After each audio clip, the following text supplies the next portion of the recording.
Salam sejahtera dan salam Malaysia Madani. Tahun Baru Cina bukan sekadar menandakan permulaan tahun baru mengikut kalender lunar, malah merupakan perayaan yang memperkukuh ikatan kekeluargaan, nilai saling menghormati serta semangat perpaduan dalam kalangan masyarakat Malaysia yang berbilang kaum.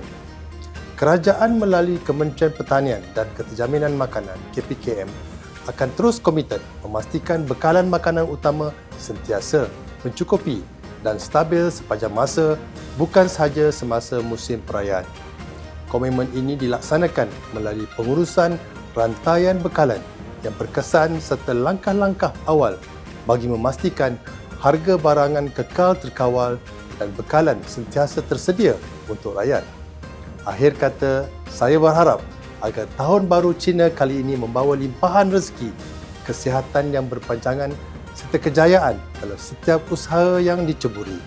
Marilah kita terus menyokong sektor pertanian tempatan demi membina masa depan negara yang lebih kukuh, inklusif dan sejahtera untuk semua. Di kesempatan ini, saya ingin mengucapkan selamat Tahun Baru Cina 2026 kepada seluruh rakyat Malaysia yang menyambut perayaan ini. Gong Zi Fa Cai, Xin Yan, Kuala.